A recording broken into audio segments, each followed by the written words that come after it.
Hi guys, કેમ છો? મજામાં? આઈ હોપ કે તમે બધા મજામાં હશો. આજે મારી પાસે કોઈ સ્ક્રિપ્ટ કે કોઈ પોએટ્રી નથી કહેવા માટે, બટ એક હાર્ટ ટુ હાર્ટ એક વાત કરવી છે. સો that's why I am here. So last સુધી વિડીયો સ્ટોપ કર્યા વગર જોવાનું ભૂલતા નહીં. ઓકે, હવે એક સવાલ છે મારો. રિયલી હું તમને લોકોને પૂછવા માગું છું. વિચારો તમે કે તમે ક્યારેય પણ તમારી જીવનમાં મળેલી કોઈ વસ્તુ કે તમને જે બી મળ્યું છે એના માટે તમે દિલથી ક્યારેય થેન્ક યુ કીધું છે? જેમાં બી તમે માનતા હો, whether you believe in universe or God, ગમે તેમાં, તો તમે ક્યારેય કીધું છે કે ભાઈ થેન્ક યુ, મને આવું જીવન આપવા માટે, મારું બોડી સારું છે, હેલ્ધી છે એના માટે, મારા બધા હાથ પગ કામ કરે છે એના માટે? કે પછી આપણે એક ટેવ હોય છે કે આપણે જેટલું મળ્યું છે એની કદર ના કરીને કે આપણે હજી શું નથી મળ્યું એના ઉપર વધારે ધ્યાન આપવાની આપણી એક માણસની આદત હોય છે ને. પણ આ આદતને સુધારી શકાય કે જે આપણને જે મળ્યું છે એના પ્રત્યે કૃતજ્ઞ થવું. અને એવું કહેવાય કે જેમ તમે વધારે કૃતજ્ઞ થાઓ ને જીવનમાં, એમ તમને જીવનમાં વધારે મળે. હું તમને એક્ઝામ્પલ આપું. પેલું ના હોય કે સ્ત્રી હોય તમારા ઘરમાં કે જે દિવસથી રાત આખા ઘરને સંભાળતી હોય, ગમે એટલું કામ કરતી હોય, અને દિવસના અંતે પણ at the end of the day એને કોઈ એપ્રિશિએશન ના મળતું હોય, એમ જ આપણે કહેતા હોઈએ કે ભાઈ તમે કરો શું છો એમ.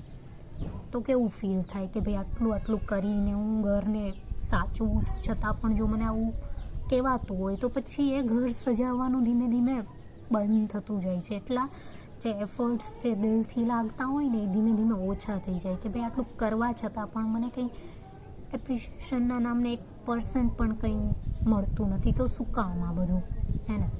તમે જ્યાં કદાચ પહોંચો છો એઝ શું કહી શકાય કે ભાઈ એક પુરુષ તરીકે, તો એની પાછળ તમારી ઘરની સ્ત્રી હોય છે કે જે દિવસથી રાત સુધી બધું સંભાળતી હોય છે, અને અંતે તમે જો એમ કહો કે શું કરે છે, તો પછી ઓબ્વિયસલી એફર્ટ્સ છે એ ઓછા થતા જાય.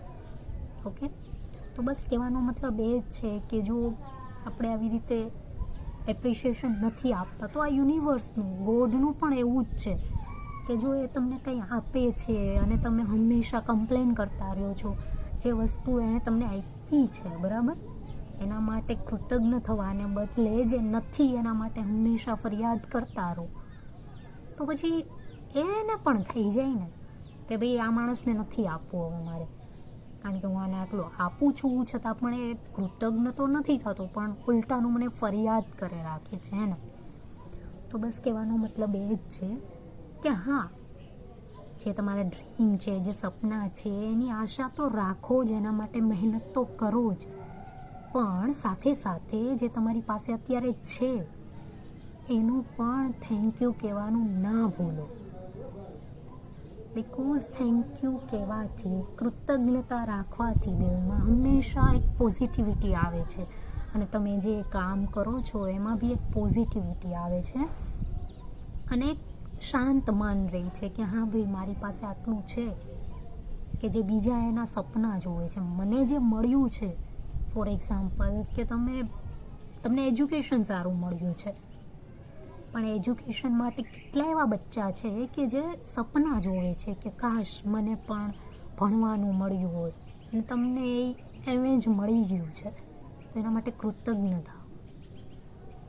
જેમ કે 3 ટાઈમનું જમવાનું મળે, આપણે એમ થાય કે તો શું મળે, પણ એવું ના હોય. ઘણા એવા લોકો છે, ઘણા એવા બચ્ચા છે કે જેને 3 ટાઈમનું જમવા માટે પણ કેટલી સ્ટ્રગલ કરવી પડે છે, 3 ટાઈમનું જમવાનું નથી મળતું. કેટલા એવા લોકો છે કે જેને સવારથી સાંજ કેટલી મહેનત કરે છતાં પણ એને વિચારવું પડે છે કે ભાઈ આજે ક્યાં સૂવું, બાળકોને ક્યાં સુવડાવશું, રોડ પર સૂવું પડે છે. અમુક બચ્ચા હોય છે કે જે કચરા પેટીમાંથી જે લોકોએ ફેંકી દીધેલું જે ખોરાક હોય છે ગોતીને ખાતા હોય છે. So at least we are at better place કે આપણને 3 ટાઈમનું જમવાનું મળ્યું છે, ઘર મળ્યું છે. અત્યારે વરસાદ છે તો આપણે ચિંતા નથી કે વરસાદ આવશે તો આપણે પલળી જશું, આપણે ક્યાં રહીશું, હે ને? તો બસ તમારું બોડી સારું છે, તમારી હેલ્થ સારી છે, તમને 3 ટાઈમનું જમવાનું મળે છે, તમને શેલ્ટર યાની કે છત મળી છે, સારું શિક્ષણ એજ્યુકેશન મળ્યું છે. અને એજ્યુકેશન મળ્યું છે તો તમારી પાસે એક સારી જોબ છે, તમે પોતાનું ખ્યાલ રાખી શકો છો. તો આ બધા એક કહેવાય ને બેઝિક નીડ, આ તો તમારી બેઝિક બધી નીડ પૂરી થાય છે. અને શાયદ ઘણા લોકોને નથી મળ્યું એ બધું તમને મળ્યું છે, તો એના માટે હંમેશા કૃતજ્ઞ થવું જોઈએ. આનાથી હંમેશા હું તમને એક શ્યોરિટી આપું છું કે તમે રેગ્યુલર આ પ્રેક્ટિસ કરશો તો તમને ખરેખર અંદરથી ખુશી મળશે. અને જે તમારી જીવનમાં નથી એના માટે જે મહેનત કરો છો એ પણ ધીમે ધીમે જીવનમાં આવશે. અને એની પ્રેક્ટિસ તમે કઈ રીતે કરી શકો એ હું તમને કહું છું. સિમ્પલ જો અત્યારે સ્ટાર્ટ કરવું હોય તો તમે કોઈ પણ ડાયરી, કોઈ પણ પેજ લઈ શકો છો અને એમાં તમે નોટ ડાઉન કરી શકો છો. પહેલાં તો તમારે લખવાનું કે મારી પાસે શું શું છે. ફોર એક્ઝામ્પલ બધી બેઝિક નીડ કે હા મારી પાસે આ વસ્તુ છે, મને 3 ટાઈમ જમવાનું મળે છે, હું સવારે સહી સલામત ઉઠી શકું છું, મારું બોડી છે એ હેલ્ધી છે. જે બી તમારી પાસે એક સારું હોય એ બધું તમે નોટ ડાઉન કરી શકો છો. અને ખાલી નોટ ડાઉન નથી કરવાનું, નોટ ડાઉન કરીને પછી એ વસ્તુને તમે સવારે ઉઠીને યાદ કરી શકો છો કે હા હું અત્યારે સવાર મને મળી, એક વધારે દિવસ મળ્યો, મને કંઈક કરવાનું, કંઈક તક, મને શું કહેવાય, કંઈક કામ કરવાની મને એક તક મળી છે, આજના દિવસની તક મને મળી છે, હું વિચારી શકું છું. એ પણ એક કૃતજ્ઞતાનો એક ભાવ છે. ઘણા લોકો છે કે જે નથી વિચારી શકતા, ઘણા લોકો છે જેનું મેન્ટલ સ્ટેટ સારું નથી, સ્ટેબલ નથી, કે જે લોકો કંઈક કરી શકે. ઘણા લોકો છે જે ડિસેબલ છે બોડીથી, કે જે કામ નથી કરી શકતા. તો બસ તમારી પાસે જે છે એના માટે કૃતજ્ઞ થાઓ. બસ આ જ વાત મારે કરવી હતી. Thank you.